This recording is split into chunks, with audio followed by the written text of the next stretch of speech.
Hello,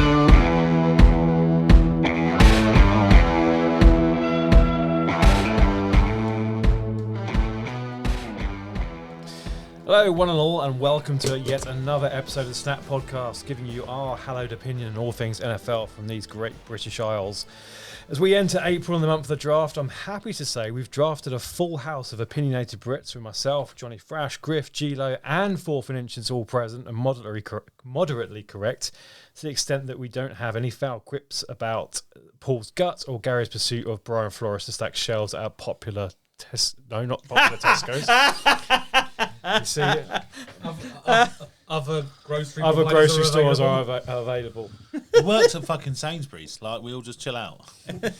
Anyway, we start the show with a glut of retirements, which see some of our favourite personnel depart from the field and the sidelines, starting in Tampa Bay, where Bruce Arians decided to not chase a second ring with Tom Brady, and will instead call it a day as a coach and will act as a football supervisor to Tampa. So Arians retires with an 80-41-1 record in the regular season.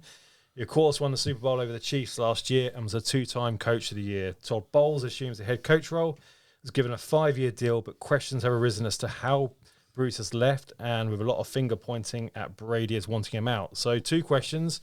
Any truth to the rumours of Brady wanting him out, and is that why he's gone? And secondly, is he all Hall of Fame bust in a few years? I have an even more important question, is why do I have to talk about Tom Brady? Like, why do we bring Brady into it? Do we really think Brady got him sacked? Because of this reaction. This is why we do it. Do we really think that's what's happened? Well, it seems very interesting that there's no... Because he's still in the organisation. Oh, he's still in the organisation. He's got no power, really, has he? But no other team would do this at this point if their quarterback hadn't unretired 2 weeks ago. So if you just think about how this has played out, right? Brady doesn't get to the Super Bowl. Brady pretends he's retired. It's all about Brady. 71-year-old man retires. Well, that's unusual, isn't it? It's all about Brady. Like, come on. Like, I just don't see it. I feel the chips have fallen in a very particular way here, which could make somebody assume that this is linked to Brady. Do you not think... He's 69, by the way. It's just as Same likely... shit. Nice. It's just as likely, in my opinion, that Brady retired, which most people thought was premature, bearing in mind he just had his best season for, ever. Ever, yeah. Right? And Arians, and this is what he is saying, basically looked at what was going on and thought, this is not the time for me to go because the organisation's got to transition. Then Brady unretired, and Arians thought, right, my best mate is Todd Bowles, who's helped me win a Super Bowl and has coached everywhere with me and had a rough ride with the Jets. I can off-ski, and he gets the best, or one of the best 3 teams in the NFL to coach. That, I think, is more likely than Brady went, I'm not working for Arians, because they won a Super Bowl. They were a little bit unlucky to lose to the Rams last year, and he put up with Bill Belichick for all those years. You can't tell me Arians is harder work than that. Yeah, exactly. Bill Belichick's a bellend, isn't he? Like, he's great at what he does, but he comes across like a nightmare at times. You know, really obstinate. And yeah, I don't think Arians and Brady will have had so much of a problem. You know, success stops people having a problem, right? People read so much into Brady didn't do a Twitter message within 15 minutes. Like it's just probably having a shit. It's just bollocks, mate. Like, he's probably off with Giselle having a good time. Like, as you would be. You know, like, it's just ridiculous. I mean, I can't say he's having a good time with Giselle. He just unretired to get away from her. But I just don't see it. I think it's just people going... It's looking for a story that I don't think is there. I mean, it might come out that, behind the scenes, Brady said, I don't want to play for Arians, blah, blah, blah. I don't see it. I don't think that's the way I think Brady was given so much power by Arians, who quite clearly just wanted his own ring. You know, that it just... like, you telling me that he was being that demanding of Tom Brady? I'm not. Like, I'm just saying this is the rumours. I know, but that's just people trying to sell columns, isn't it? It's a load of rubbish. I actually agree with you. I think this is one of these cases of people looking for a conspiracy. And I think if you look hard enough at any conspiracy, you make the facts bend to meet what the truth is. What that truth you want to say is. There is a series of events, and there's a series of, vague news stories about Brady not enjoying working with Arians, which would lead you to that conclusion. But yeah, I agree with you. It's the more logical conclusion is one that Griff put forward in terms of Arians has actually been quite responsible in terms of, I'm not leaving the organisation now. It's a bad time. Hang on, we've got our star quarterback back. We've got a really good offensive coordinator, and we've got a really good coach with head coach experience ready to take over. And I think if you look at, when he left Arizona, everyone left with him, and it kind of, I think he wanted to have that succession in place, so they can carry on winning. So it feels like he stayed in a mentorship type capacity, doesn't it? Which doesn't feel like he's been ousted.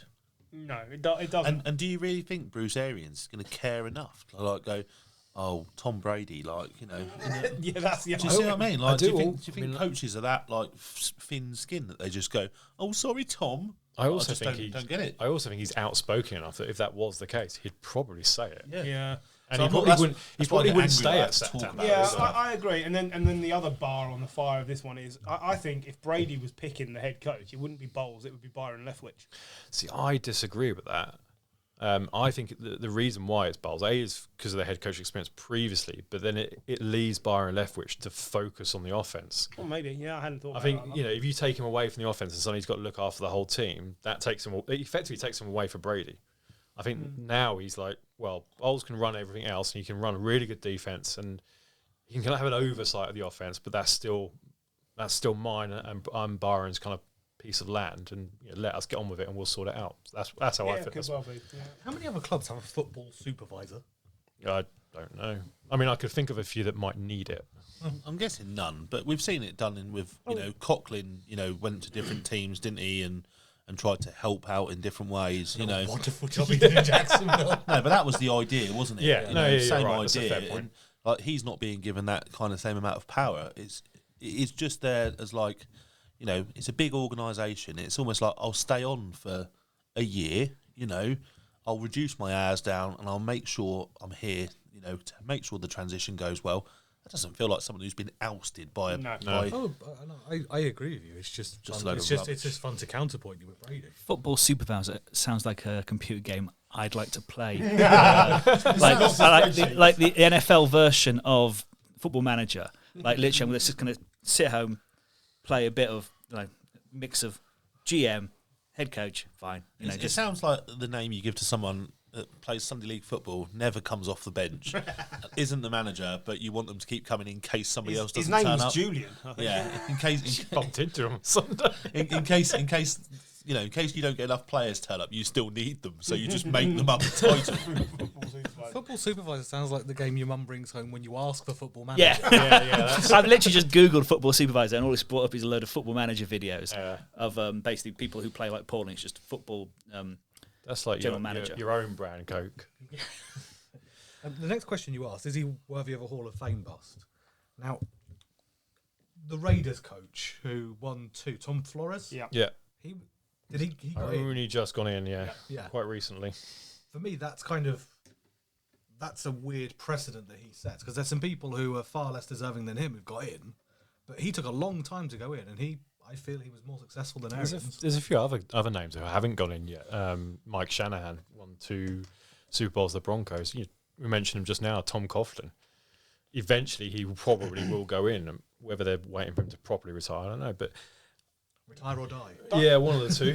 The biggest knock against Arians is he didn't actually coach as a head coach for very long. 122 games is not a career as a head coach.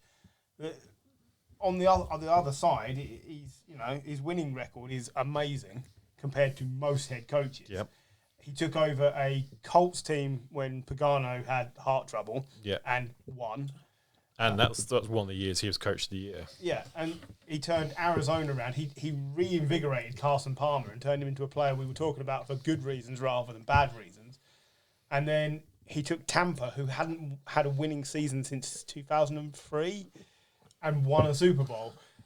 I don't know what else you could do with a compressed career. So then it's just the longevity thing. I think the risk is people will say that he only won it because Brady was there and Brady brought all his mates. How much of it was about Arians? I don't know. A lot of them were there. A lot of those players were there before Brady got there. The defense was there. The defense was all there. A lot of the offense was still there. Like you think Mike Evans, Chris Godwin, OJ Howard, most of the offensive line was there, bar Tristan Wirfs they drafted that year. It was only really Gronk and a few others that came in, and Fournette and Brown. How many Super Bowl winning coaches are not in the Hall of Fame or won't get into the Hall of Fame? That's a good question. Because it's a bit like Super Bowl winning quarterbacks. They shouldn't necessarily all be in. Joe Flacco's not a No. future No, Hall no, of no, Famer. yeah, I completely So how agree. many head coaches that have won the Super Bowl? Nick Foles, is he going to get in this? No, Hall of Fame. Probably not. Probably not. No. I'm having enough Jeff Hostetler slander on this So podcast. I'm not sure he will get in. No, I think the positive for him is the Hall of Fame likes wholesome people. Like T.O. didn't get in because he's an arsehole. Bruce Arians, not an arsehole. And you feel like they might be like, well, he had to draw people in. He did if have a was good there. career as a coordinator as well. Yeah, he worked with yeah. a lot of teams. Worked with So- Peyton Manning and Then it's about Roethlisberger. dissecting your question. Is he worthy of it? Maybe not. Will he get in? Probably. Maybe 10 to 15 years, though. Yeah, it could Yeah, take a it while. might take It won't be a while. first ballot. No, I wouldn't say so. Or whatever. You know, it'll take a while, but it's fine. Up until 1995, 2 head coaches who won the Super Bowl aren't in the Hall of Fame. Oh, really? Yeah. Do you want to name them? I was going to say, who do you want us to? Al Davis. George Seifert, Oh, yeah. Al Davis never won it as a Seifert, yeah. coach. Ah. and then the guy who won Super Bowl 5 for the Baltimore Colts. Don McCaffrey. Yeah, thanks for reading. I'm just delighted because I can read this week, so it's all the winner.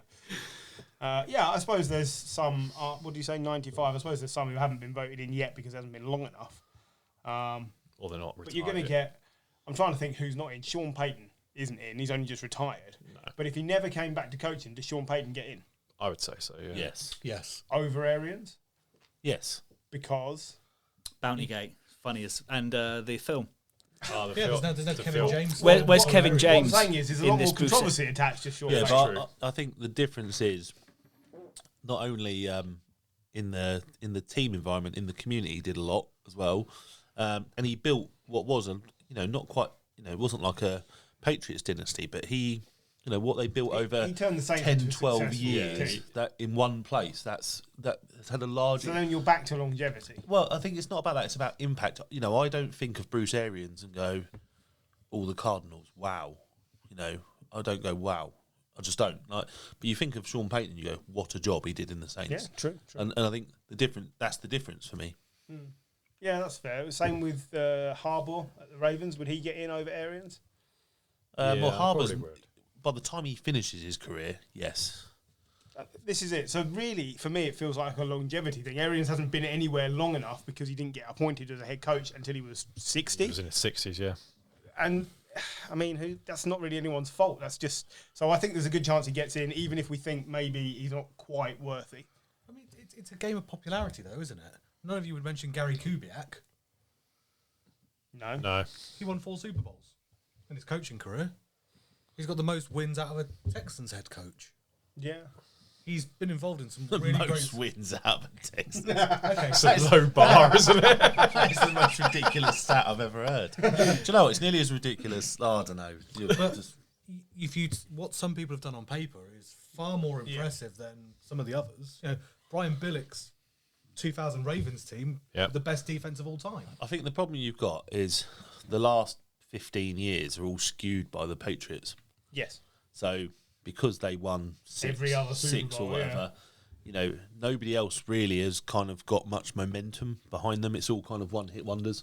Yeah. And that's the problem. You don't go, oh, they're a great coach because, like, the Ravens, they won it, like, 10 years ago or whatever. I Like, don't think there are any active coaches at the moment who've got more than one Super Bowl, apart from Belichick. that's what I right? mean. Yeah. So So, you get lucky once, but... Tomlin, Yeah. Hall of Fame, but Yeah. won. Yeah. Never missed a playoffs. And that's the kind of difference between, say, a Tomlin and Arians. John likes to put it half an Eli. But if you think about that, if you Tomlin versus Bruce Arians, you'd take Tomlin 100 times, wouldn't you? Yeah, probably. Yeah. Because he's never missed the playoffs. Now that's a pretty good stat, isn't it? Yeah. After 9 years or something. Yeah, maybe longer than that. Yeah, I think it is longer than that. So yeah, I think that's the difference. So I don't know that he will get in, and if he does, not for a while, because some of these other coaches will retire. He's going to have to wait behind all of those, isn't he? Yeah, you would think so. Yeah, absolutely. But then you got Andy Reid, one Super Bowl, Carroll Pete Carroll, yeah. one Super Bowl. Yeah. turned the franchise around because the And I think- Seahawks were shit. Yeah, they're shit again. I think Arians will be behind all of these coaches that are about to retire. I'm not sure I'd have him behind Pete Carroll. Really? Pete the Carroll's- Legion of Boom. Pete Carroll's only won because of Russell. You're going to see this season. Pete Well, Carroll's going to be terrible. Yeah, but the Legion of Boom was something that impacted the league, didn't it? Yeah. And I'd say Redefine the way that, teams that had to Super Bowl play. was more reliant on that defence than it was on Russell Wilson at the time. Yeah. Yeah. I think a lot of the success since then is probably you could put that- on Russell And we Wilson. all remember the Bruce Arians' Super Bowl, which was won by the defence. Yeah. Absolutely. And we're going to, people talk about the Chicago defense of the 80s, yeah, and we in 10 years' time are going to still be talking about the Legion of Boom. Yeah, that's true. Yeah. So he's made a lasting impact on the game, whichever way you want to look at it. Yeah, absolutely. He definitely has. He's still only won one Super Bowl though. True. But it's strange, like Paul mentioned the Ravens defence of what, 2000. That's still to me, if you say name a great defence, it's like the Belichick Giants, the 85 Bears, and the 2001 Ravens. And then you get to a bit of a gap to Legion of Boom. Boom, yeah. That's fair. Right, speaking of defence, former Saints and Eagles safety Malcolm Jenkins has also decided to call it a day. Jenkins played for 13 seasons in the NFL after being a first-round pick by the Saints in the 2009 draft. He won a Super Bowl twice, once with the Saints, once with the Eagles. Was a three-time Pro Bowler and recorded over 1,000 tackles in his time in the league. So a good player, but I can never really say I don't think he's a great. I think if you think about him ranked at other safeties in his era, I'd put L. Thomas above him, Ed Reed. I think he's been a great player for the teams he's on. He's just not a great player. And also, you just named two elite safeties. Bobby Wagner, Is a linebacker. yeah. They're similar. Tyrann Mathieu. Yeah, I'd probably take him over Jenkins. Yeah, I don't think he's been consistently good enough over a number of seasons. So he's had standout years where he's been really good. So 3 Pro Bowls in 13 seasons is not to be sniffed at. But it's not like every year he was setting the league on fire in the safety position. So I was going to have a look and see if I could call him injury prone just to. Not really, no. No, And this is the played pretty thing. well. Like, he's not missed a game since 2013. I was He's wondering. no Tyrann Mathieu. Yeah, exactly. This is. I was wondering whether or not. But I reason like he's that only you been- checked first. Yeah, but I wanted to know whether he'd been to fewer Pro Bowls than I thought because he'd missed time. But the answer is no. And in which case, that makes me think perhaps he wasn't at the top of the level. But in a second, we're going to get to another player that's also not been to as many Pro Bowls as I thought. But let's do it now. I mean, just Malcolm Jenkins, he's played 199 games, and I'd be gutted that I didn't get to the 200. I'd want to get to a nice round number. Do you know what? I'm sure he'll. I reckon. You're on a nice round number. It's 0. I know. The roundest number. You know, he will get in though. I don't think he will. I think he'll get in eventually. No, I don't think he two will. wins. You look at the most recent safeties who've got Troy Polamalu. Troy Polamalu and Ed Reed. Yeah. They're They're streets ahead of him. streets ahead. Yeah, that's a fair point. They're Absolutely. a lot better. You have to be outstanding at the safety position, and he's never been the best player in the league at the safety position. Right, now for the big news of the week. Countdown to when it becomes official has begun. Podcast favourite and future Hall of Fame running back Frank Gore is officially hanging up his cleats to focus on boxing. A third-round pick out of Miami by the 49ers in 2005, racked up 16,000 rushing yards, which is the third most of all time. He's a 5-time Pro Bowler and named to the NFL's All-Decade team for the 2010s. He also holds the record for the most games played by a running back, 241. And I think we all decided the guy is going to Canton, but surely it's a question of when, right? No. Oh, come on. I think. And him quitting to focus on boxing is like me quitting spreadsheets to focus on my rap game. Please rap for us, John. No. Bring the I podcast don't- to not focus on my unless I'm getting relationship paid. with Rihanna. But She's someone in one of the local branches. She works in the Tesco's around the corner. Other supermarkets are available. Yeah, all right. Ignore the boxing bit because that's folly, and he's going to get his block knocked off Again. Because he's got no reach. Yeah, he had one fight and got absolutely pummeled already. Yeah. Whatever. I think he's got one this weekend as well.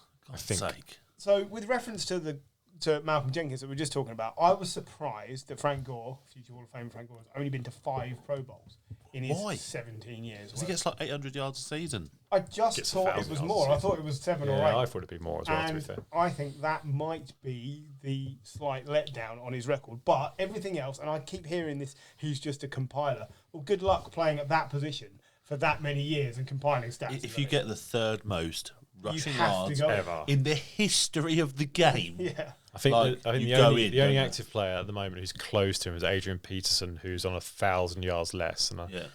realistically, he's not going to get there. But he needs the money. Yeah, I know he needs the money, but he's still not going to get the yards. But that, you don't do that. 241 games at Yeah. running back as well. Call it compiling or whatever you like. It's been brilliant. Yes, all right, the last few seasons he's not been an outstanding player, but his yards per carry is still nearly 4 in the last 3 or 4 years. He's been fine. He was one of the best running backs in the 2010s, wasn't he? Of course he was. Clearly, because he's in the team of the Or decade. decade team, yeah. But that, there was a lot of competition in that decade. To do that. So Yeah, you think about it. I mean, we mentioned Adrian Peterson, like LaShawn McCoy, LeGarrette Blunt. I was actually thinking of Marshawn Lynch as I said that, though. Gurley, Arian Foster. Yeah, exactly. There's loads of players you could name. DeMarco Murray, was it? yeah, So I think it's harder for perhaps a running back to get to the Pro Bowl. I don't know. Maybe that's true. Maybe it's not. CJ2K, that's CJ2K, yeah. you only take a couple, don't you? Whereas Yeah. wide receiver, you take 4 or 5. 4. Yeah, so I think the other thing that you have to bear in mind with him is that story you hear of him in college. He tore his ACL twice, so he's come into the league off. Yeah. He's 241 games off bad knees. And Jim, we know your feeling about Pro Bowl selections, don't we? And all pro selections. Yeah. So it doesn't always mean that much these days. I don't know. It meant a lot to Max Crosby. Yeah, and I'm sure he'll revel in that. I The think rich he's in. man's boat. So is it just you that's not convinced, John? And I'm Duncan. not. Do you know, Duncan, yeah, obviously. Mister, I'm going to buy a bottle of champagne for every year he doesn't get in. if he does, it's great. I mean, as you said, you can't deny the fact that he's the third most in the stats sheet. It's just I think he might well be first time. I'm not sure it'll be first I time. don't think it'd be first. I don't think he'll have to wait long. Then again, Randy Moss was first ballot Hall of Fame, wasn't he? Yeah. And the knock on Frank Gore is always like, oh, he didn't win a Super Bowl. Maybe the Randy Moss, and he put up massive yards. And Calvin Johnson? Calvin Johnson. Yeah, but they were like the standard bearers they were, for wide receiver. Like you moss someone. Yeah. And I mean, that sounds disgusting. I know. Gored him. But unless Frank Gore is just a very good running Hall of back, Fame player. and he's a sort of the player that I think typifies the Hall of very good. But I think you've got to think about the people that will vote for this. And I think they will understand what it takes to have done what he's done.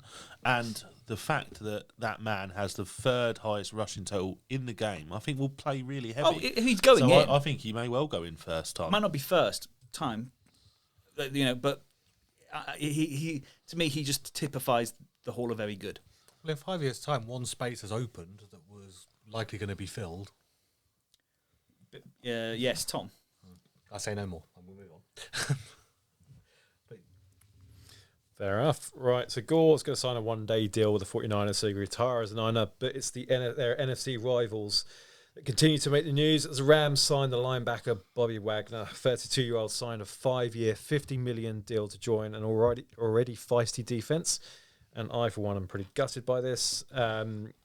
It's another Premier veteran joining the Rams. Whilst Von Miller has gone, it's hard to look past him having another really successful season based on bringing in Wagner, but also Robinson to replace Woods. We still don't know what's going to happen with Beckham. Stafford's obviously restructured to make more cap space for some of these opportunities. Still time to go. The Rams are in win now every season. Yeah. That's ultimately what they've decided to do. We're never going to pick in the draft. We're going to spend money and keep pushing it into the future until we can't, and we'll drop off a cliff at some point. But until that point, we're in win now mode. FM picks. And, they might have to have 2 down years in a few years. Stafford will go, McVay will go. They'll have 2 or 3 years where they're rebuilding, and then the franchise will probably repeat this. And I will be surprised if other teams don't follow this because it's working. For years it's been build through the draft, build your own, keep your own, build up, add the odd veteran, keep going. They're adding everybody. What money can we throw to bring people in because we want to win today? I mean, you look at the Cardinals. That's what they've tried to do last year, and what the problem is, there's very few elite players, and they go to the Rams. Well, what choice between LA and Arizona? It's not a huge distance between them, but Both hot. but in sporting terms, it's a huge distance. We're starting to see in the NFL a little bit like we've been seeing in the NBA for a long time, which is you get teams where players say to their mates, come and play here for 2 years on a massive contract. We'll all have to go again afterwards because they won't be able to keep us. But for 2 or 3 years, you can come play with LeBron or James Harden or whatever, and you can be awesome. Then you're going to have to go away, but you'll have made your money and you'll have won a ring. So, and that's what's happening. And you know what? That's fine. And I think the problem is, you see some really amazing talent come out of the draft, and like Chase Young, for example, right? A couple of years ago, came out, looked amazing, got injured, hasn't come back as strong. Yeah, really quiet second season. Now, then you have to start making decisions. Another year, in a year's time, you'll have to start making decisions about how much am I going to pay this guy. Yep. So it becomes very complicated, doesn't it? How good is his ceiling? How fit is he going to stay? How much impact is he going to have? Am I going to pay him as much as, Nick Bosa or Joey Bosa or, whoever you want to, go and talk about? Is he that good? Or should I just go and get the player who I know is that good, that's 2 or 3 years better, and pay the same money? And it becomes very difficult because, everyone would have said Chase Young was the best defensive player coming out of that year. Yeah, he absolutely was. And after 2 years, who's excited by Chase Young? Who can remember loads of stuff he did last season that excited you? He didn't. Well, he got injured last year. Yeah, he played 4 games or whatever. He played 4 games, and it was very, very quiet. It was really quiet. I think there's a chance with Chase Young he turns into Jadeveon Clowney, where he's always a bit injured. You're never quite sure. Somebody will always give him a chance. He'll have 4 or 5 games a season where he's really disruptive, and then he'll just go somewhere else and earn money on potential. Yeah. And then you talk about the Browns. You'd say that their drafting over the last 3 or 4 years has actually been decent. Yep. And every player that they've drafted has delivered pretty much to what they expected, but their roster still has a few gaps, and it hasn't been enough. Bad coaching. So the Rams are going, we've got a good coach, let's just spend the money. And they're so canny during the season. Like they relied on the fact that they got Von Miller in for nothing. They got Beckham in for nothing, and that's what gets them over the line. It's it was very Patriots. Very It was look at us. We have a chance of winning the Super Bowl. Come here for half the year on a nothing contract, and you might get a ring, and you'll get paid. We'll just put it all in bonuses. If you win the Super Bowl, you'll get a ring and you'll get paid. What did Beckham get for winning the Super Bowl? 8 million or something? Yeah, it was something ridiculous. He basically doubled his contract, didn't he, for winning the Super Bowl? Yeah, which is still not that much for one receiver when you think he only about played there 9 games. 9 games. So, but what are 9 games? Yeah, but just justifies everything they were doing. Yeah, absolutely. And like you say, as long as you can keep massaging the cap and pushing the money into the future, then you don't worry about it now. What's the point? And as well, they are really good in the 3rd round, the 4th round, and they pick up. Oh yeah. We say, they don't trust youth. They do. They're just really, really good at it. Jones. How many times though do people say to you, right? Everybody that's made it to the NFL draft, right, was the best in their state. Yeah. Were the best at their college. To be in that draft, you are very, very good. So if you've got great coaching, the difference of them coming out of college, from 1st round to 3rd round, you're talking like the 30th best player versus the 90th best player in the entire college system of America. That's really not that big a difference in percentage terms. And then you break that down by position, you might be taking the 8th best running back out of millions of people. Yeah. Seriously. Yeah, I think if I put them with some good coaches, I can make them 95% as good as the one that came out in the 1st round. Yeah. That doesn't take a lot to work that out, does it? It doesn't. Well, if it did, the draft would be a perfect science. Yeah. And we'll know it's not. And I'm just saying, we every year we go, well, they don't trust, they just don't trust youth. They just pick up, and they don't. They're really good. And I'm just saying, Ernest Jones was the best player in the game against the Bucks, and he's a 3rd round draft pick that they brought in, and he's playing with, he was playing with what's his face, the guy they brought back, and Rap. No, the guy they brought in to replace Rap. I can't remember his CJ Mosley. Waddle. Yeah. Waddle. That's it. Yeah. Playing with Chris Waddle. playing with Ramsey, playing with Leonard Floyd, but they're still. I think that's another point as well. Is that yeah, they've got these star players, Aaron Donald, Jalen Ramsey, Stafford, Beckham, Cooper Kupp, and they are surrounded by younger players, or not as players that aren't as heralded, but having those star players just elevates them that little bit more.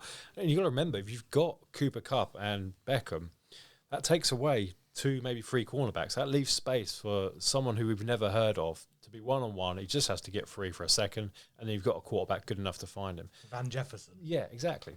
I mean, Van Jefferson was a decent pickup, but he by no means as good as some of the other wide receivers, but he gets more because Cooper Kupp is being man-marked by 3 people at that point in time. So, yeah, I think look, there's different ways of going about it. The Rams have done an amazing job. There are other teams that focus on the drafts, and in the last day or so, we've seen a big trade happen this year with the Saints and the Eagles. Sorry, this isn't the rundown because I only found out about it on the way here. But the Saints are I've lost their tiny little minds. The Saints have picked up an extra first-round pick this year, so they've now got the 16th and 19th pick this year.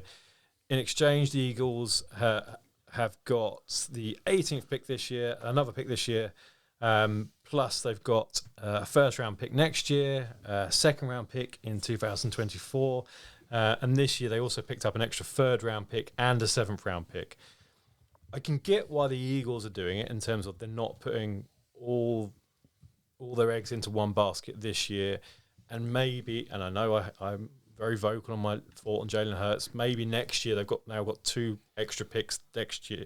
So they've got 2 picks next year. Maybe they can trade up to go and get a quarterback if Jalen Hurts isn't the answer. I don't understand why the Saints are doing it. Then they've got 2 picks, 2 middle round, first round picks this year. It's absolutely mental to get what's going to impact their draft, their team to an extent where they suddenly overhaul the Bucks in the NFC South. Is there a new GM in New Orleans? No. So it's the same guy who had them 80 million over cap. Yeah. And we're surprised he's doing stupid decisions. Well, yeah. I'm more along the idea of referring to Jalen Hurts from now on as the answer. What? Jalen, the answer hurts. Yeah. The answer hurts. Hurts Jim a lot. Look, the Saints are in trouble for me. They brought Winston back, right? And yeah, do you know, the first 7 games last year he played all right. They were 5-2 or 6-1. I think 5-2 with Peyton as head coach. Yeah, and he'd reined in the interceptions. He'd thrown like 10 touchdowns to 2 interceptions or whatever.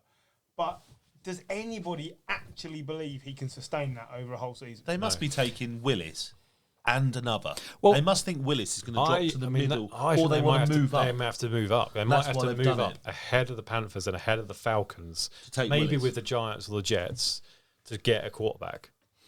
I'm not sure they're taking a quarterback. I think that's why they've done this. It can be the only answer. That's a heck of a lot of draft capital for one of these quarterbacks. That's what I'll say. Are they just stupid? Well, they might be stupid, but like what they've basically done is very expensively moved ahead of the Chargers. Who you weren't going to take? Who are not going to take? But are they considering? Because they've not just got a quarterback quandary. They haven't got a tight end. They haven't got a left tackle. Oh yeah. Are they thinking? Well, what we want to do is get ahead of the Chargers, who probably would also be looking at a left tackle, because we've lost Armstead. Didn't the Chargers take Rashawn Slater? But they can still take a right tackle. You need to. I'm just saying, that what they've done is move ahead of the Chargers. So are they considering the Chargers a contender for what they want? There must be 2 key pieces they want to have done that. You'd think. I don't think either of them are a quarterback. But then, see, I'm seeing all kind of mock drafts that don't even show a quarterback going in the first round. Yeah, me too. Yeah, I saw one that had 3 quarterbacks in the top 8. But there's definitely difference of opinion out there. Yeah, and I've seen a lot of opinions saying that Willis will drop as far as the middle of round 1. So if they can do that and take a tackle, are they thinking, right, let's just start the rebuild? I don't know. But then, are they that hot on this quarterback? But then you lose if it's a rebuild, you've lost your draft pick, your first round draft pick for next year. It's a strange one. I'm not sure they're taking a quarterback. I'm absolutely. And what do you think they could easily end up with? A top 10 pick next year? Top 15? If they are what I think they'll be this season, they'll be picking 5, 6, 7 in the draft next year. Well, I don't know if they'll fall that low. Maybe I think 8 or 9. Well, bear in mind in the NFC South, you've got the Falcons and the Panthers, who are both terrible at the moment. And then you've got the New York teams as well. Yeah. Remember, your mate Seattle. Mariota's at the Vulcans. Yeah, I know, which kind of makes them a contender, doesn't it? Right. I'm not having that. Depends what you're contending. Moving away from First pick. Just shit. First pick, yeah. Right, moving away from bad business to actually good business. The Dolphins had another week of making waves by splashing out a further $50 million to secure cornerback Xavier Howard to a 2-year extension. What's all this dolphin splashes? The extension I didn't realise. keeps in Miami for 5 years at a total cost of $90 million. They also traded away Devontae Parker to the Patriots for a 5th-round pick this year and a 3rd-round pick next year. No. Yes. They received a 5th-round pick with Devontae Parker. The Patriots only traded the 3rd-round pick. Yeah, it was Devontae Parker and a 5th-round pick this year for next year's 3rd-round pick, which is what makes it a viable deal. Probably a little bit generous. Anyway, still two good bits of business. Secure the best corner, get rid of one receiver who's basically been replaced by Tyreek Hill, and I'm quite surprised by the Dolphins. You pleased with that, Griff? Patriots, Parker? Okay, so here's the thing. I think Devontae Parker is the best number 2 receiver in the league, but we still don't have a number 1. The best number 2? Listen. No, let me finish, right? Someone just rewind that back for it. Let me finish. Yeah, that's fine. Let me finish, right? So, Devontae Parker has never been the breakout wide receiver 1 at the Dolphins, right? He had one great year, 2019. We'd all agree with that. So we all agree with that. Yeah. But you could put him on any team in the league and he would vie with their number 2. I'm just thinking about whether I'd rather have Chris Godwin, Mike Evans, or Devontae Parker. Mike Evans is a wide receiver 1. Chris Godwin is a wide receiver 1. They're both wide receiver 1s on a team that doesn't have a wide receiver 2. That's my point. Like, That's not the way numbers work. No, AJ Brown, Robert Woods. No, I'll take Parker. what I'm saying is some teams have a cacophony of number 1s, and the Dolphins have Jalen Waddle and Tyreek Hill. Jalen Waddle is a wide receiver 1, and Tyreek Hill is a wide receiver 1. They both are number 1 wide receivers given another team to play on. So Devontae Parker was surplus to requirements there, and he's now by default number 1 at the Patriots, but he's not a wide receiver. Is Jarvis Landry not a better number 2 receiver? I would say if we can get Jarvis Landry as well, we've got the best pair of number 2 receivers in the league. But there's neither of them is a number 1 receiver still. I'll have you know that with Kenny Golladay, Sterling Shepard, you've got an entire team. I've got an entire team of bad players. Yeah, but what I'm saying is you wouldn't class Devontae Parker as a wide receiver 1, but he'll be now expected to play as a wide receiver 1, correct? Yeah, that's right. So that's the very short version of what I was getting at, which is I think he's a brilliant wide receiver 2. I think he's now easily the best wide receiver on the Patriots, but I don't think it necessarily makes us a much better team. But when you've got a room with Nelson Aguilar in it, the only good thing is it will allow Nelson Aguilar to play only in the slot, which is the only position he should ever be playing in, because he should just be steaming off down the field. he should be sat on the bus still. He's terrible. Be on the bus. He's a field stretcher, but Devontae Parker is, I think, what Mac Jones needs, because every other wide receiver generally around the Patriots, like for the Patriots, they've got to is Devontae Parker an upgrade on N'Keal Harry? Yes, he is. Is he an upgrade on Jacoby Myers? Jacoby Myers. Cone out wide. Harry. Yeah, he's an upgrade over Jacoby Myers. The thing is, if you turn a traffic cone upside down, you might be able to. It might catch a ball, which would be better than N'Keal Harry. But I think it's an upgrade for the Patriots, and that's what matters. I think whether he's the best number 2 receiver. I think to me it's like what we had with Adam Robinson. There's a talented player there, but we don't know because he's played with some shonky quarterbacks. He's had a pretty terrible, not terrible, that's a bit harsh, but he's had an average at best career. He had one good year, 2019. Yeah, 2019, 1,200 yards. Fitzmagic was throwing at him. You know, like, I know he only played 11 games in 2018, but 300 yards. Yeah. Last year, 500 yards. He missed 7 or 8 games last year. But still, you're still talking like a 50-yard average game. Yeah. Like, it's just...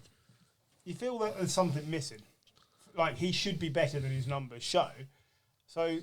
He's been in the league 7 years. Yeah. The only thing that's the biggest positive, if you like, is that the Patriots are terrible at drafting wide receivers, so they might as well go and get a decent veteran to help out Mac Jones. It's an improvement on what they've got. Oh, yeah. That's what we're saying. Yeah, It's like, a win-win for both. I've got no issues with it. It was like, The fact that he came with a 5th round pick as well, I think, makes the deal just a little bit sweeter. if he doesn't do anything this year, he'll just be gone, though. Yeah. Like, there's nothing tied up in him, is there? That's just... Devin Funchess.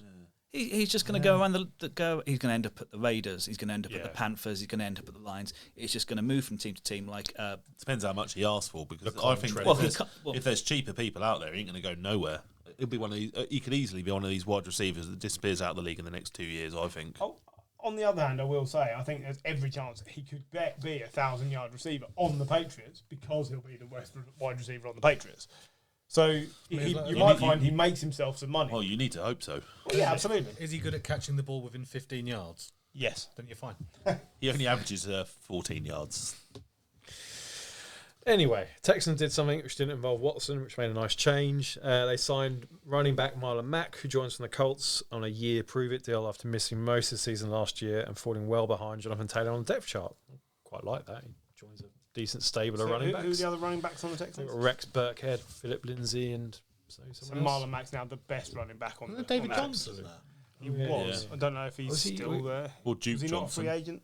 Duke Johnson's gone. Jude Johnson's definitely gone. He's now Philip with the Bills. Lindsay there Yes, as well. at Philip one point. Lindsay is or was. Mark there. Ingram was. He went Royce back to the Freeman Ravens. there? didn't I don't know if Royce. Big I mean, Royce these are might all be there. terrible Yes. running backs, to be all fair. of these names we've just thrown out, Marlon Mack is Is easily the best, They've basically yeah. been superseded by Jonathan Taylor. So Yeah. Yeah, although he's Marlon not done Mack. much lately, has he? Marlon Mack, Rex Burkhead, Royce Freeman, Oh, big Royce in and the house. Yanovich at fullback. So it's Wasn't he injured a couple of years ago, Marlon Mack, and never quite came Last back? year. the same as he was injured, but Last year, he done his Achilles in. yeah, but last year as well Only 26 though. Yeah, he's still young. he was behind Jonathan Taylor. Jonathan Taylor. Well, Wow. Yeah, he's run for 127 yards in the last 2 years. Yeah, that's actually not as far as I've run in the last Wow. 2 years. The Jerick McKinnon deal. Yeah, they let David Johnson go. Shock. Don't forget David Johnson, part of that massive trade Ah, for that other jeez. great Texans player. Okay. So they stopped holding their Johnson. Yeah, So he had 2 good years so far, Mac. So there's a player in there if you can keep him fit. Yeah. they're also shopping Brandon Cooks. See Well, now. It's been a year. He needs to Once a leave. second yard, It's another once a good number second 2 round wide pick. receiver as well. Yeah. See Chris about to now, say. what I would say is he should come back to the Patriots because As a number 1 or number 2? as another number 2. But he's an upgrade over Nelson Aguilar, right? Yes. I'd Yeah, love he does- he does get a to thousand see yards. Griff giving How is shirts out. You can have number 2. You can also have number 2. How is he not a wide receiver one? He has 1,000 yards every season playing for any team he plays for. Any man who lost And his soul in he's the Super expensive Bowl, as well. he is He probably gets a expensive. wide receiver 1 salary. He does. The Browns are interested in him. Obviously. That'd be all right, I think. Yeah, Yeah, reunite Watson with. Yeah, maybe. with Good for both. Right, lastly for this half, more bad news for Washington, whereby it's alleged by Front Office Sports that the commies haven't been paying their fair share of ticket sales to the NFL fund. By NFL law, 40% of ticket sales get put into a fund, which then gets split evenly between the 32 teams. Washington and owner Snyder basically got their share back from the league, but are effectively shortchanging the rest of the owners, which, even with all the other shenanigans we discussed last week, could actually be the death knell to ownership. The in Washington. irony of a team called the Commies not pulling the party I line. know, right? But surely they make money out of this because they've got no fans. So Yeah. surely they get a bigger share of everybody else's. I Yeah, don't really. so they do it anyway. Well, but what that's- they're also they're doing, getting the they're bigger share, still but they're not putting they're in still their not fair share. they're still not putting in their So share. all the other owners are missing out on money This because is according to the NFL. Washington only had 18 fans turn up. Jim, I'm going to need your opinion as, our most, the most analytical. Are a group of white silverhead billionaires going to be angry they're not getting their fair share here? I'm going to say yes. Okay, good. The thing, it's interesting, but also the person that made this allegation has provided no evidence. It's part of Was he called JG? JF, Jason Friedman, but he used to work in the ticket office, and he's testified to the House Oversight and Reform Committee about financial malfeasance. But to do this, what Dan Schneider would have to do Financial shitting the bed. I was going to say. This one guy in Washington with this desk, with the Washington Commanders investigation, who's More just shit piled on every week. Big glass table covered in shit. just passed out from sighing from the amount of files he's got on his desk. Another investigation. Every time someone walks towards him, you were saying. Yeah, go on, John. He looks like an angry teacher trying to get the last bit of his sentence out. But to do this, Schneider would have to create his own sort of ticket sales reports, and also then would have to forge. And it's a lot of effort for. And he's going to have to basically forge manifests of ticket sales, which is a lot of effort to save what is like. I mean, it's money, but it's a pitiful amount of money for what an NFL team receives, because most of the money is from TV and other commercial stuff. So I hope it is true, because for one, it'd be a really hilarious way of losing an owner. I think it's like the icing on the cake. I think already there's been rumours that they've been trying to get Schneider to sell, like we discussed last week. I think this is could be a very legitimate and a very easy way to get all the other owners on side to force that through. You mentioned Donald Sterling last week. You just needed one final domino to fall, and this could be that domino. Yeah. As well, all their manifests are audited, so it would have to mean that they're basically they're relying on an auditor to just go, yeah, that's fine. So John's basically saying this claim is bullshit. I'm not saying it's bullshit. I'm just saying I don't think this is the nail in the coffin for Dan Schneider, but it might be another boot for which the other owners start to think, actually, this guy's costing us money, and that's the only way we're going to get rid of him, is if the other owners go against him. They took Wentz's contract off Jim Irsay. He's going to do whatever he wants. But yeah, You see, they came out this week as well and said the Wentz era was a mistake. Yeah, it was like a year long. Ursay's interview was incredible. Just completely crucified him without ever once mentioning him. Thought it was brilliant. And every day that goes past, it looks more and more like the Commanders have made the worst error of judgment in taking Wentz on. To be fair, you could just get rid of by taking Wentz on. You could just say they've made the worst error of judgment for most of the things they do. Out of interest, would anybody be interested in taking the bet that Heineke starts more games this season than Wentz? Because I would lay that bet right now. No. I just don't know, because I could see Riverboat Ron just going, I don't like you, mate. Yeah, you're out. I You're can not see, playing. I can see both angles. I just feel like they've invested. I don't think Ron will care. If they start 0-6 or 0-5 or just 5-1 or 1-5, just drop him and go, right, well, Heineke at least was giving us a chance. They're playing the Giants, remember? Yeah, so that'd be even more embarrassing. That's 4-2 now. Cool. Sorry, Right. 2-4. Let's take a break. Right, second half of the show, going to fill with another Snappy Snap. So this time, topic comes from one and only Fourth and Inches, who asked where each team will finish in the AFC East and why. So last year we finished with the Bills on top with 11-6 record. The Pats joined in the playoffs with a rookie QB helping them to a 10-7 record. Dolphins finished third on 9-8 after a barnstorming second half of the year, and the lowly Jets limped home fourth with a 4-13 record. So a lot of changes for every team. I'm not going to read all this out. It's just there more for your information. Some positive, some negative. Got a new coach in Miami, who, like we said previously on the show, made a lot of changes to their roster. Let's start at the top. Anyone challenge the Buffalo Bills? I think the Dolphins legitimately have a shot. This is why I suggested this topic, because everywhere you'd want them to improve, they've improved. And they have brought in Coach.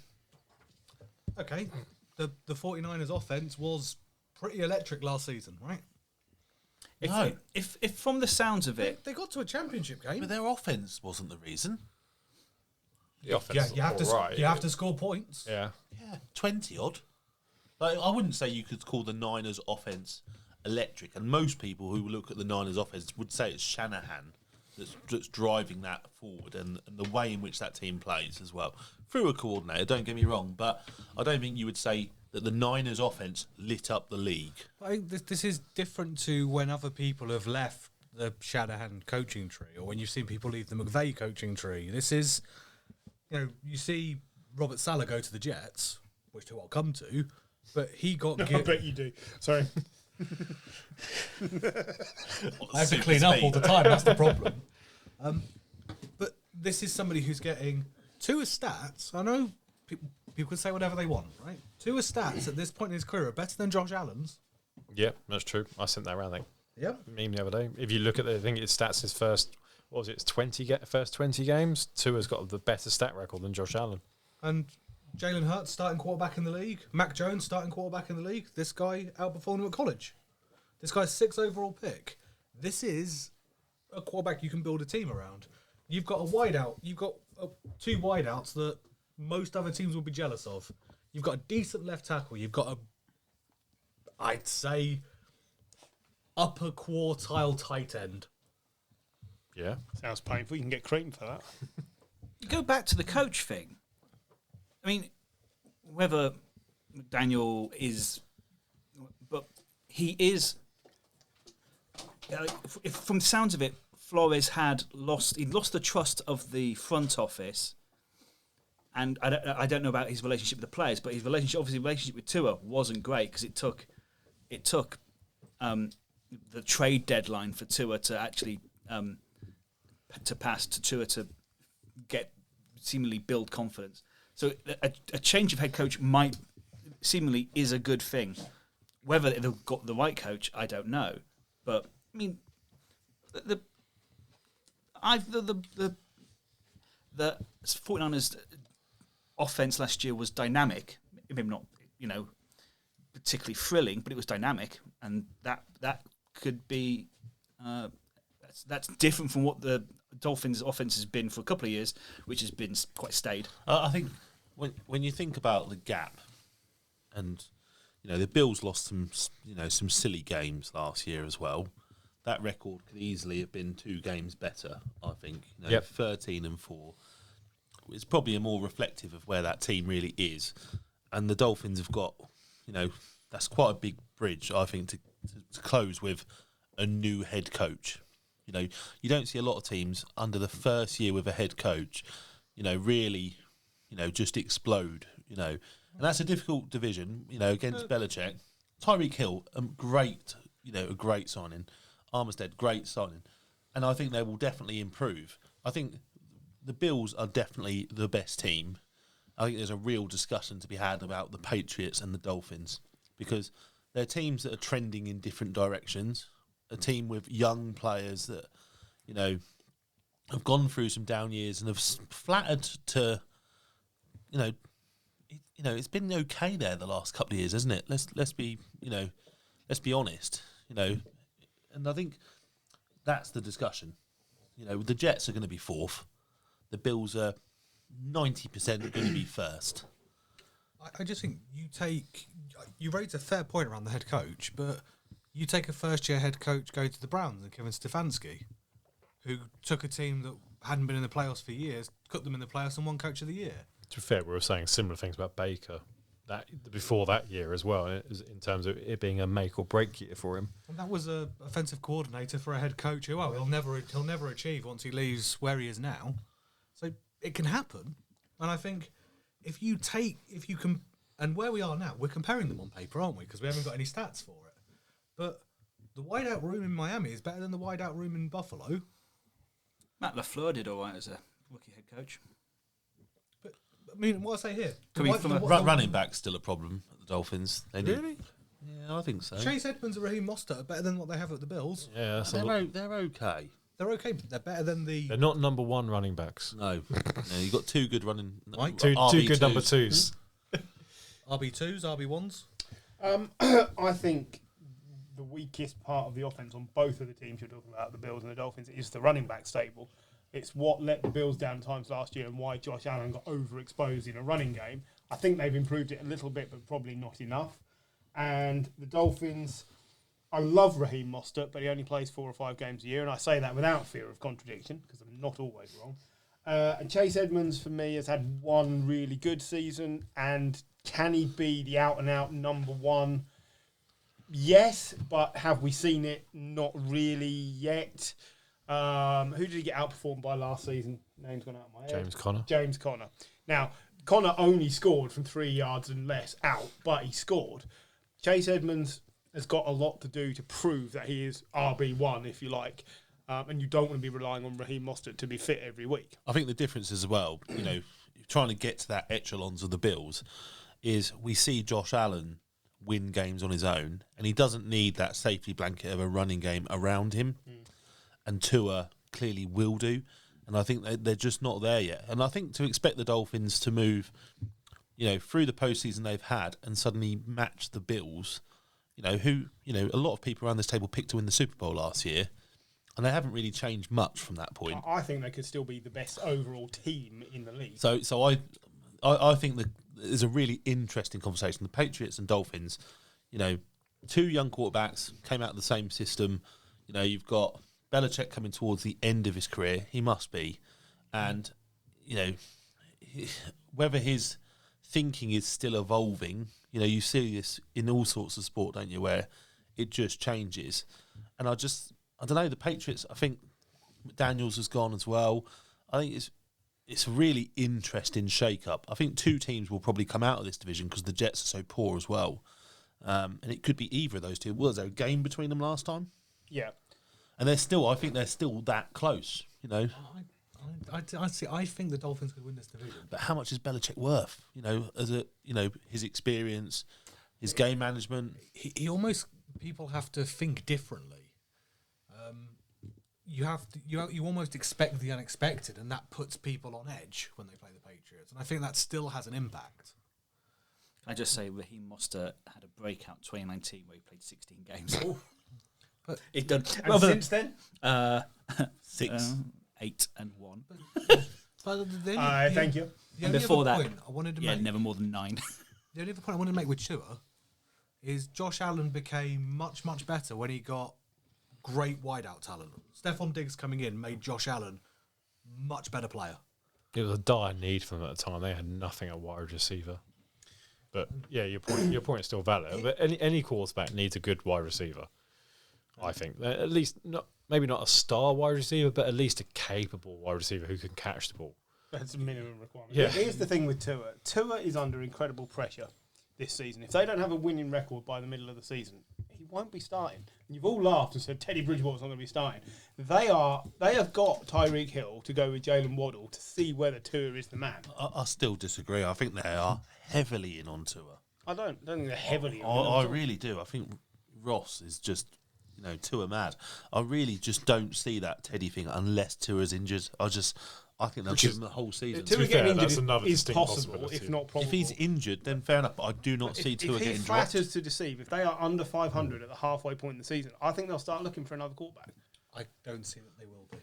What, you don't think they'll be under 500? I think they'll be over 500 by halfway through the season. Have you looked at the first 8 games of the season? Have you looked at the quality of their roster? Yeah, and I don't know if that always makes a difference. It always also depends who you're playing. You've got to play the Bills twice. You've got to play the Patriots twice. Statman John.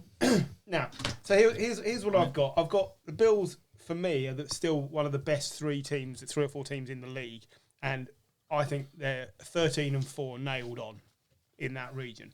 I've got the Dolphins next up at 9 and 8, and then the Patriots 8 and 9. I think it's that close. Bill gives the Patriots some advantage, but not necessarily in the division anymore like he used to. And the fact that the Dolphins coach is new is a disadvantage for me. Tyreek Hill and Teron Armstead are massive signings. The Patriots are relying on the fact that the 2 tight ends they signed last year will be better in the system this year than they were last year. Hunter Henry was good for the last 6 or 7 games. Jonnu Smith basically didn't turn up for the year. But if they both turn up and perform for the money that they're getting paid, then that would be like having them plus Devontae Parker as weapons. So that could work. I think the Patriots rebuilding the defence has been a little bit lost in the shuffle. They have let some pieces go. Donta Hightower is a massive change. And it doesn't look like he's coming back. Jabril Peppers is a hell of a signing. Jabril Peppers is a hell of a signing. Malcolm Butler will either be brilliant or terrible, because that is what Malcolm Butler is. He's either outstanding at cornerback or you throw 3 touchdowns on him. Just whilst I end my hard on for Miami, their cornerbacks are phenomenal as well. Yes, they are, yeah. Yeah. Xavier Howard and Byron Jones would get into most teams. Yep. You would love either of those two in San Francisco. Yep. Absolutely. I was going to say, regarding Tyron Armstead, right, why did they not just keep Laramie Tunsil? Why have they now had to give up all this money and all this capital for Tyron Armstead? They got a lot for Tunsil. Yeah, but... They got a lot for Tunsil. Would Tunsil by now not be a better player who played in this system all this time? Yeah, but then... Don't get me wrong. I don't think they did enough with what they got back for Tunsil in terms of like who they picked, where and when, how. But I think anyone looking at that trade would go, "Yep, that's probably a good trade," and they would have taken it, and that's why they went. No, ahead. maybe. So yeah, I think Larry Tunsil probably is the better player at this point in time in terms of kind of he's younger, probably just as expensive, but probably better quality. Get longer term out of him. I just think it's shown that they made a mistake. I don't think the Texans or the Dolphins won out of that. No.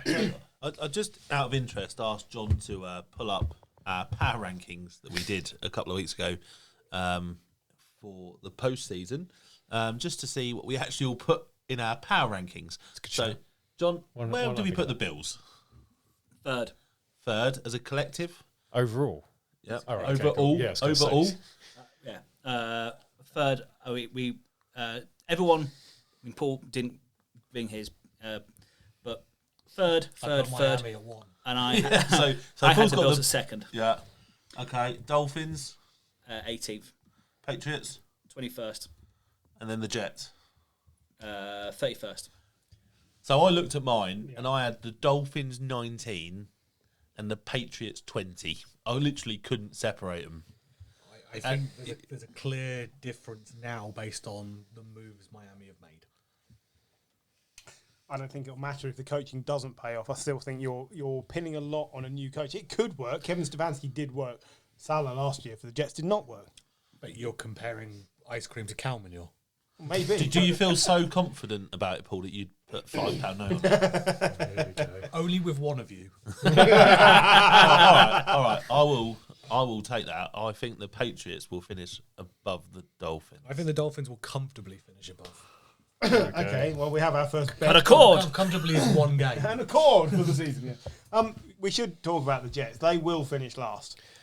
They will, at best, finish 5-12. I think that might be a bit harsh. But this is another rebuild season for me. What, every season? No, but they're doing some positive stuff. This isn't like when they bought in Darnold and just kind of, well, we've Win it first. Yeah, we bought in Le'Veon Bell. Off you go. Go on then. Sell it to me. Sell me 8 wins. I can't sell you 8 wins, but I can sell you. If you can't sell me 8 wins, then Salah has to go at the end No, of the but year. you can't say there's a lot on there because every team in their division is better than them. So They've they lose 8 games. They lose. They've definitely six been games out on there. Why don't would you they? change Salah? Because he's not very good. But what's the point? Yeah. Why don't you know? You might as well go in on the coach for 5 Go years. with- yeah. What's the point? Like, just write a couple You're of years prepared to off. finish 4th every year. Yes, they Yeah. need to be because they're This going to year- They're anyway. going to anyway. If you change the This coach, year. you finish 4th Yeah. and you rebuild Have again. you met Jets fans? They drink a lot. They need to. This year they'd finish 4th because there's no way they finish above these 3 teams. Look, Some look. of the signings are terrible. Really Greg good. Zuerlein is on his way out of the league, and they I couldn't know. wait to get him in the Who building. was their kicker last year? Who cares? Exactly. There you go. Clearly, Yeah. they've brought some people in purely on character. Solomon Thomas. I like the CJ Uzama signing because they've needed a decent tight end, and he is a decent tight end. But other than the money, I don't know why he's gone there. The biggest problem is going to be the coach and the quarterback because neither of them are good enough. And you can all say, "Oh, you're being harsh on a rookie quarterback." He was rubbish, and he will still be rubbish. Their O-line is going to improve this season because it's going to be fit. They've brought in Laken Tomlinson. They've got Tevin Coleman. And you know what that's going to do? It's going to highlight how bad the quarterback is because he's just another Darnold. How much have they paid Tevin Coleman? How much money has he got? How much money has he had to sit on the sidelines if the they- last few years? if they he have- got tons of money off us. I like Braxton Berrios. if they keep their O-line fit. He's a Which good, I know he's a he's a big good if. wide receiver too. Tevin Coleman, one year deal, 1.5 million. Yeah, Oh, if they but keep, he's made his if the money O-line's before. fit, that's fine. But But if that O-line stays fit, Elijah Moore plays more than 4 games. yeah, They're going to do something different. They're going to be better than they were last year. And that's all they need to be. I also think the Jets, you've got to look at what they do in the draft. They've got a lot. they have. What did they? Heck How of many a games lot. did they win last year? 4. 4. They've got a lot of draft capital. If they take another tackle high and a pass rusher, and then somewhere at the top of the second round pick up a decent cornerback, because the cornerback stay was terrible. They've got the makings of a decent team. Okay, so here's the thing then. Browns, Jags, and Jets are 3 of the worst organisations in professional sports. You can throw the 100% Texans agree. in as well if you Yeah. like. Giants. No. Giants I are wouldn't- one I star. wouldn't- I wouldn't throw Giants are having a Super downtime. Bowls. But let's take those 4 teams: Jets, Jags, throwing grenades. Texans, Browns. Yeah. Right now, the Browns have had one really good season, and then since then they've made some pretty shonky decisions. You can love or loathe the Deshaun Watson one, but you'd say the way they've maybe gone about their stuff is reflective of a bad organisation. The Jets are a bad organisation. The Jags have one great season and then reverted to being a bad organisation. And the Texans had 2 or 3 reasonably good seasons and then allowed the coach too much power and have gone back to being a terrible organisation.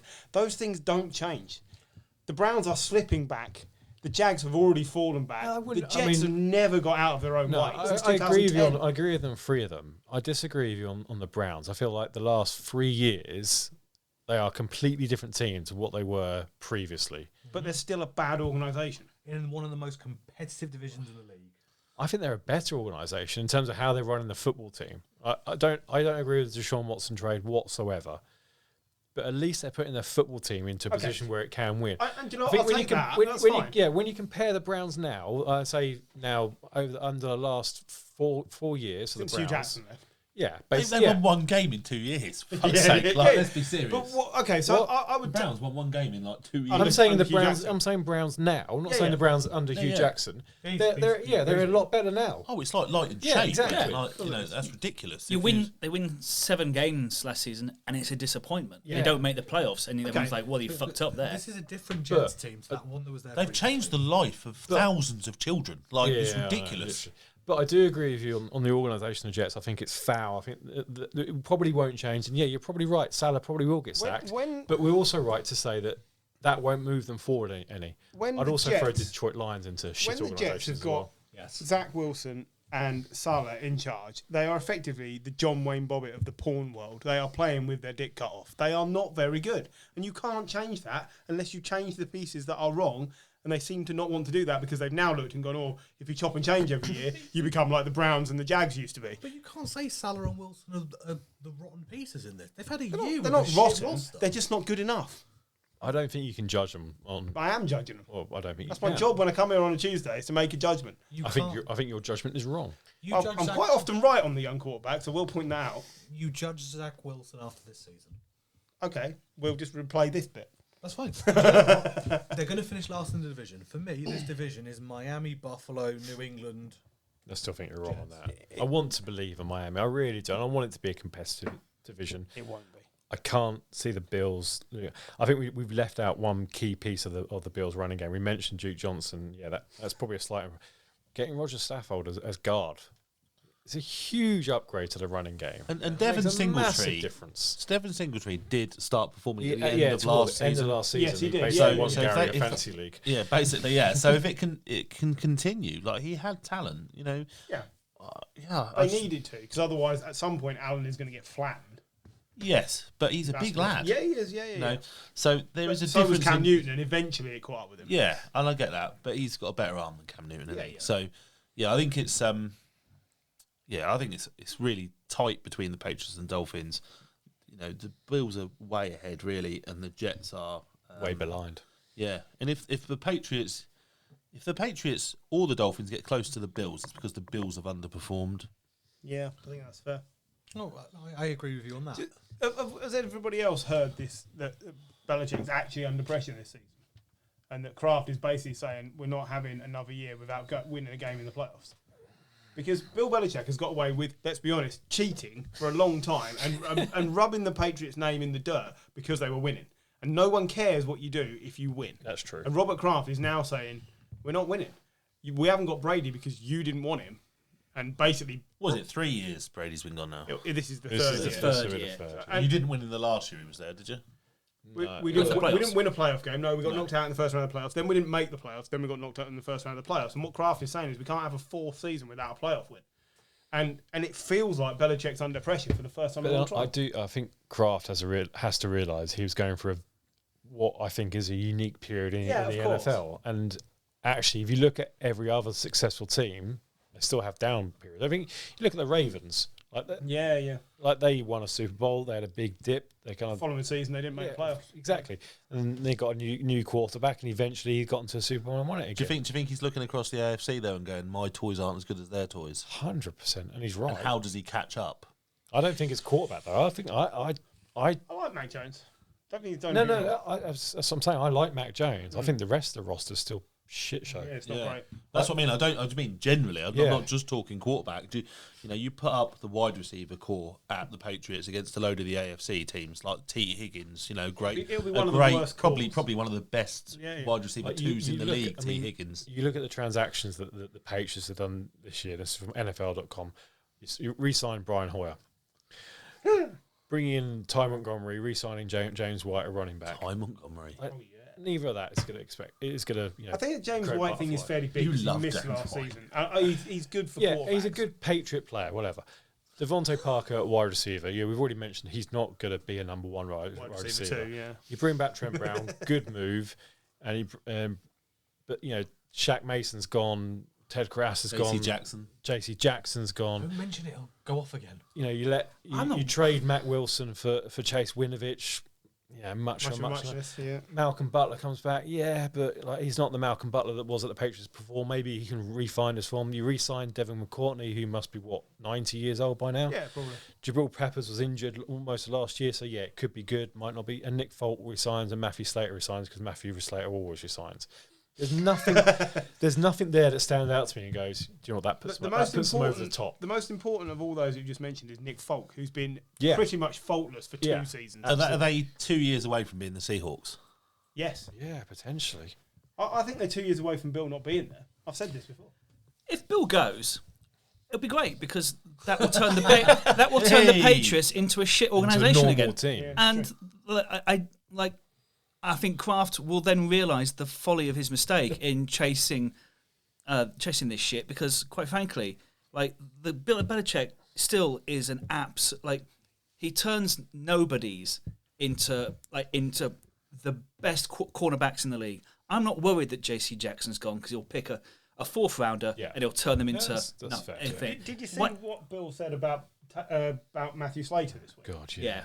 He compared him to Tom Brady and Lawrence Taylor and basically said on special teams, this is where this guy belongs. Now, if that was coming from anyone else, it would be laughed at. But the fact that Belichick says this makes you think they sign this guy every year. You couldn't pick out one Matthew Slater play from last season. But clearly, they make him a captain, and clearly, whatever it is that they feel he's contributing must be fine. worth something. There's a lot of you can make a lot of comparisons between the Patriots and Man United in football now. In terms of as soon as Belichick goes, you've got to replace Belichick the way Man United tried to replace Alex Ferguson. We don't want and David not- Moyes. No, exactly. But you'll get someone like that. Belichick is 70 next week. Yeah. Yeah. And suddenly we hold Man United up to this high regard because of what they did in the 90s and most of the early 2000s. And we're going to hold the Patriots up. It's the same light, but they're not the same team. No, they're not. No. And I think we need to. I think Kraft needs to forget about everything that's happened in the past. As Gary would say, you can't look backwards. Well, yeah, You can only look Gillette forward. Stadium has lost some of its aura. Of course it has. yeah, A bit like Old Trafford did. Yeah. This is the joy of where Belichick is. It's win-win for him. He could be 0-16. It wouldn't tarnish his reputation. No, it wouldn't. It In might. the That's slightest. Owen 16 might. Okay, yeah. 0-17. Sorry. Do you No, remember, no, even Owen 17 might tarnish his reputation. do you remember when Gus Bradley was in charge of the Jags? Yes. And I sat there one day You when I was worked out, yeah. and I worked out that Bill could lose every game for the next 50 years and still have a better winning record than Gus Bradley. Yeah. I think Man United is the perfect example. What you're going to see is they're going to create their own little chasm for themselves, and I would laugh my tits off they're gonna when they keep- finish below yeah. the Jets. They're going to keep falling short, and everyone's going, "Oh, they should be in the playoffs." It's like, well, no, you shouldn't. I think I sent you the two conference rankings a few weeks back, and I had the Patriots as I think the 11th or 12th best team in the AFC. Yeah, absolutely. And you can do that was done just by quarterbacks because I think Mac Jones is probably in the bottom 5 or 6 quarterbacks in the I league. think we look at the AFC you, is so strong. Yeah, you rank the quarterbacks. You rank the quarterbacks in the AFC, and you get to 9, and you've still got a good quarterback. Justin Herbert or something, Derek Carr. Yeah, and now And you've it's got like- Matt Ryan in there. He wasn't in there when I sent you exactly. that ranking. And it's like I mean, for me, that's the thing because you're only going to get 7 teams in the playoffs. So 2 really good quarterbacks are going to miss out on the playoffs in the AFC. Justin Herbert again. Probably. Russell Wilson. Yeah, potentially. Like the AFC West is just ridiculous. It's loaded. So yeah. Anyway, Aaron Rodgers must be laughing. It's like, you can take all these players off me, but like everyone else is in the AFC. Like, just send them to the AFC. Him and Dak, they've got to be like, cruising it. Maybe this year we'll lose the Super Bowl rather than the championship game. So I think we agreed. Buffalo on top. No. 4 out of 5. By majority, Buffalo on top. We've won, random vote for the Dolphins, but very close between the Dolphins and the Patriots, second and third, and Jets lagging some way behind. I would take the Dolphins right now if you asked me second. As would I. Yeah, I probably would as well. John? I go Buffalo. I mean, this is still before the draft. We Yeah. should. Yeah, right now. Who you But taking? right now, it's Buffalo. I think Miami catch them. Then it's Patriots, and then it's Jets. And yeah, I think the Jets also get rid of Salah, and I think that's going to be a stupid idea.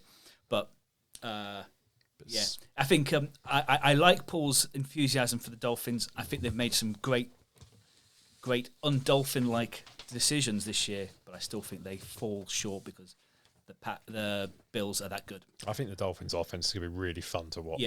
Yeah, I'd same as, but I'm also putting out that the Bills are my pick for the Super Bowl again. Cool. That's early, John. I know. Put it right out there. He's quite often premature, I've heard. Right. Anyone else got anything else? And they laugh like that at it as well. Right. If nothing else, we'll wrap up this episode and we'll see you all next week. Goodbye.